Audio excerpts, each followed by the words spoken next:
Hi, I'm Amy Register, the belligerent Bible worker. This is my sweet baby girl.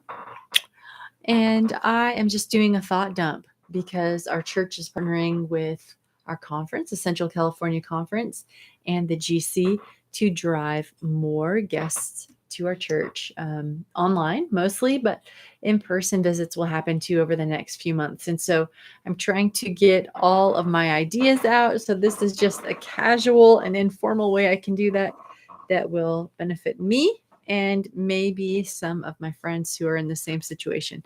So my bestie, Juanita Montalongo, and I have made a guest readiness rubric. We love visiting different churches, and so we have 7 different areas for on-site guest readiness. Now there's stuff that you need to do online, and there's all kinds of things that we can look at within these categories, but these major categories will help you judge whether or not your church is ready to make the best first impression possible for guests. A lot of us go to the same church for years and years, and we kind of lose track of what's going on. So this should give you fresh perspective. If you would like to see this rubric and grade your own church, please send me an email at askachristianfriend@gmail.com. And I think I mentioned I'm working as the digital evangelist at Sunnyvale Seventh-day Adventist Church. And so I'm hoping that we can use this ourselves to make sure that we're in a great spot as we start to get more and more guests. Shiloh, I'm going to need your participation for just a few minutes. All right. So as I've been doing, I'll tell you the exceptional, the acceptable, and some of the clues that you may need to take rapid action to get ready. And this one is concerning our small groups and Sabbath schools. So most of our small groups do happen on Saturday mornings if you're an Adventist. And our Sabbath schools are functional small groups. So the first thing that I would say you need as an option if you're going to be exceptional are study options for new Christians and people who are just dipping a big toe in the water of Christianity. And then you may, at some point, need a separate class for people who are interested in the Adventist denomination. I'm going to say something that some people don't like, but our job as Adventists is not to reproduce Adventists, is to reproduce the character of Christ. And so people will become Adventists and they will join your church when they find out that you'll take care of them and that you have beliefs that resonate with them. But our primary job is to help people get one step closer to Jesus. And if they choose our denomination to do it, that's awesome. I mean, obviously, I'm employed by this denomination and I believe that what we teach reveals the beauty of Christ. But if that's all we're talking about is Adventism, or if we're just using materials that are Adventist specific, I don't think we are the most welcoming. And I don't think that we are able to meet the most people's needs as they journey towards Jesus. So to be exceptional, we need study options that people can jump in at any time and that are not denominational specific. I need to be focused on Jesus, kind of Christianity 101 options, learning how to follow him, identify in him, and how to learn how to read and study the Bible. Other easy faith topics like that.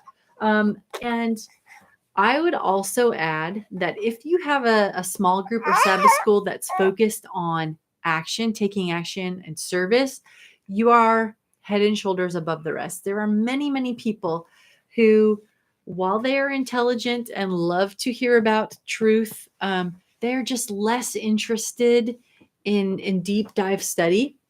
You know, Adventism attracts people that are really intelligent and into that stuff, but you know, there are going to be people who aren't. And if we can offer them fellowship and knowledge without having to go so deep into theology, that's an excellent offering. Shiloh, please. A couple of resources I want to recommend are Reinventing Your Sabbath School, a book by Chris Blake. That book it helps the Sabbath school to be about activity and serving one another. Everyone would want to be a part of the Sabbath school described in that book. And then also there's a Bible study guide on Amazon called Start Here. I'll link that in the description.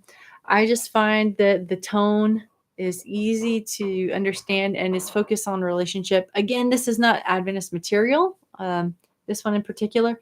So you may want to read through it and edit where applicable. But I personally am just less worried or concerned about that than mostly as a Bible worker. I notice that the Adventist studies I give are just way over people's head and they're not answering the questions that people are asking. So anyway, carrying on, to be exceptional, you need to have stuff for seekers and new believers, something with activity. And it's absolutely fine to have plenty of offerings that are Adventist specific. But if you use jargon, please make sure you explain it. And please make sure that anything that you're teaching that's peculiar to Adventism, make sure you can explain how it highlights God's character of love. Don't just be throwing our beliefs out there willy-nilly without love as a basis for them. Now, these are bonuses. So those are the main offerings I would recommend. But bonuses, if your greeters and facilitators work together to introduce the person within the class to other class members and gets them connected to people throughout the church. So make sure the greeter is bringing somebody into the small group and introducing them. I mentioned that in a previous video. And then also the facilitator, when you have somebody new in your class, get to know them, ask if they can stay a couple minutes later, see what they're into, and just basically be a helper moving them along in their journey. Now, that's an exceptional Sabbath school. An acceptable Sabbath school or small group, there's going to be at least one class or offering on Saturday morning that is a general study they can jump into on biblical topics. It's free of denominational jargon. And the people in this class are really tuned into visitors' needs. If you can't have that one class, can you at least have that one person? That's also acceptable, who will study one-on-one with somebody, who will say, hey, we don't have a class that's easy to understand, but I want to go through some biblical concepts with you. Totally acceptable. Now, some red flags the action is needed in your church is if your only adult Sabbath school is based on the quarterly or other material that is written for us insiders, internal audiences only.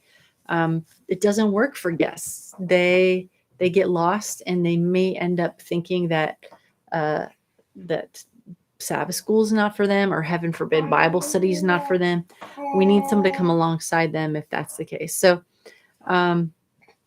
that's the short and sweet on small groups. Again, if you're watching this and you have recommended resources, this is just kind of a brain dump. Would love to hear from you. And if you would like to see this rubric so you can grade your own church, email me, askachristianfriend@gmail.com. Thanks. Thank you, Shiloh.